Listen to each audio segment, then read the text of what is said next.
I think a lot of artists don't have that anymore. A lot of artists don't have the respect that we used to have for each other. They don't have that now. What are your take on that? Do you think that artists now have that same? Do they have respect for each other, or you think now it's just mainly business? It's not about respect anymore. Yeah, it's business because you got guys who will make a song with anybody just for a couple of dollars, and to me, it's like that's almost like prostitution. It's like you get out there, you get out there and make a record with anybody just because they offer you $5,000. I see guys on Twitter saying, "Yo, I'll do a collaboration with you.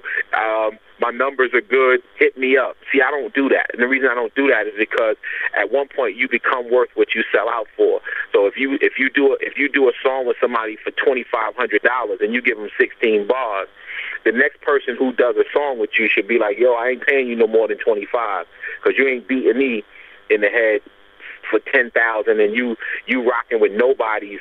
For chump change, and it's just. I think this is a bad look. There may be some level of respect there, but I don't think it's the same thing. It's like I said in one of my recent songs. I miss my niggas in the studio. That respond to the hot verses. I think email collaborations are whack. I miss being in the studio with guys.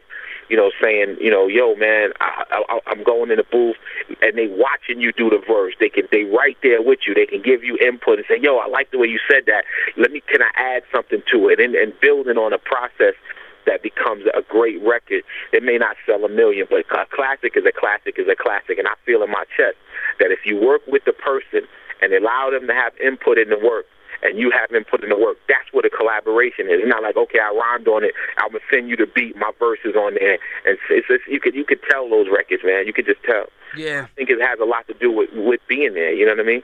Yeah, that's knowledge. Like I said, a lot of knowledge, because a lot of us, because I come from, like I said, a little era after you, and that's when a lot of that stuff started happening, when the digital era came about, because, when I was first doing music for producing for Sony and different companies like that, like I used to have to be in the studio with a lot of the artists.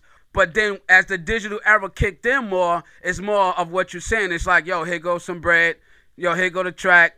See you when I see you. And that's how it started. So that is another part of hip-hop that we are missing, which is the energy, the feel, the input of each other while we making a good song or while artists is making a good song.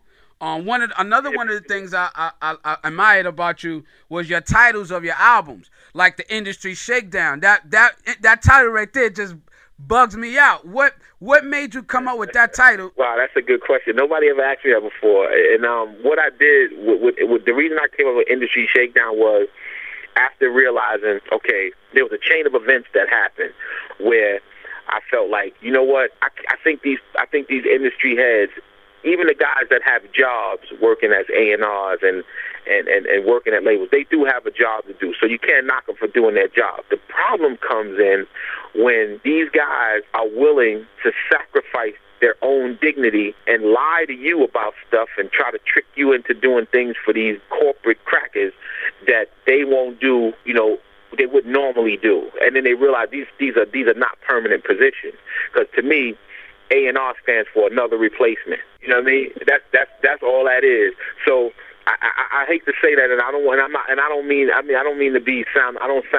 sound like I'm not bitter about it, but I needed to make a move to show people like, yo, just like Russell Simmons used to be a regular dude, and he still is a regular guy. He's a regular guy with money, but he used to be a regular guy hustling, trying to make his money to get Run and D in the studio and Jay in the studio. We all have the ability to be whatever we want to be, and we should not bow down to corporate pressures like, okay, I want you to be this way. Can you be a little more street, or can you not be so street? Like, to me, that's a violation of your ethics, and it's where you come from when you want to be a poet and express yourself. So the Shakedown title came from people. I'm saying, yo, you know what? They need to be. I felt like they were shaking down artists, so I just reversed it around. I felt like when you're giving somebody 15% of their own dollar, 15 cents on their own dollar, and you're taking, back in royalties, and it's like, okay, they give you an advance, and then they're collecting on this advance. They're charging you for phone calls. They're charging you for mail deliveries. They're charging you for Everything is a charge. Purchase order charges everywhere. You know this from being a producer, a big producer dealing with the corporate America. Mm-hmm. And these people have grace periods on when they can pay you your royalties. Like it's like, okay, you get a royalty. You don't get anything. They have no investment. You get nothing. You get an advance, and they take back their money that they gave you before you make a dime. So it's basically a bank deal. It's a loan with a bank. And then they continue to own a portion of it after they've made back all their money. That deal is something wrong with that picture. You know what I mean? There's no investment. I think to me the way it should be is, okay, wow, we're going to sign this artist. Let's give him X amount of money up front, which is non-recoupable. And then once we make a certain amount of money, maybe not as much as the advances, then we start to split the publishing. But the artist really takes a loss. Only thing he make money on is traveling on the road. And now with these 360 deals, they got to pay a tab off of that too. It's like it's a stick up. Your money, you know what I mean? Your money comes slower. Your money comes a lot slower independently. Yes, it does. But at the same token, who's mad at the freedom of saying, yo, I own my publishing, and I can do a deal in this country. I can do a deal, because that's what they do. They go overseas and cut deals with European distributors all over the place, and it's like, you're not even privy to these things. So I feel like the shakedown was me trying to say, yo, I wanted to just grab hip hop in the collar and shake them and wake them up to show them, look what I dealt with, and I'm pro artist. So I respect Prince. Prince is one of my biggest inspirations when it comes to that, because of what he did with Warner's. He just deaded everybody. Like, you can't even find him on YouTube because he handled his business, Mm-hmm. And unfortunately in hip-hop, we always cut each other's throat trying to get to the top of nothing. You can't get to the top of nowhere. True story. How big can you get? When people start saying you worship the devil, now you large now? It's like, come on, you know what I'm saying? We living in a world, dog, where everything is temporary. Everything is on a clock. So how long are you going to wait before you realize that it's a cycle, a recycling business of corporate America? It's like, you're only going to get so many guys who stay in the business forever. That's that small inner circle. All those guys that come around, like the A&Rs and the so-called street team dudes, and you got dudes that could be in a local barbershop on the corner becoming the head of a record label now, all because somebody thinks he knows about hip-hop. They're disrespecting the culture, man. The culture is watered down because the people in it are not holding it up. So that's what the shakedown was really all about. That's hot. That's hot. I mean, you definitely kicked a lot of knowledge, and that is a true story. One of the things I wanted to speak on is I recently was blogging and searching around, and I came across that video with you and John Cena. And I was just like, yo, I said, man, to myself, I said, Bumpy Knuckles, a.k.a. Freddie Fox, is one of the most inspiring brothers in this game, man. You inspired me, and I've been in the game for some time, and you were before me. So for me to see all of this, I said, man, this brother here really, really knows what he's doing. You see what I'm saying? And I seen that video.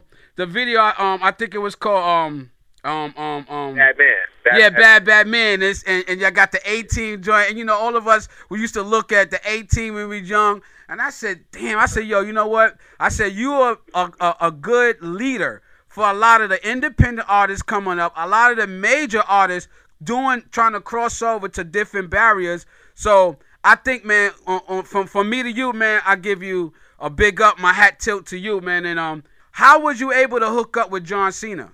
John Cena, a buddy of mine, was talking to Rich Nice, who's a friend of, he rocks with Tone and Polk. So yeah, I remember Rich too. Yeah, Rich Nice was up at Hot 97 with Sway in the morning show at that time, I think, and he had set it up. He had told him, yo, man, I'm running with Bumpy, man, again, and so my man said, yo, bring him up. Sway was like, bring him up for an interview. I got John Cena coming up here, and I'm going to make John freestyle, and I want to walk Bumpy in the room and see if he gets under pressure. So it was funny because Sway organized that. Sway from MTV organized that. Yeah, Sway, my man. I remember Sway.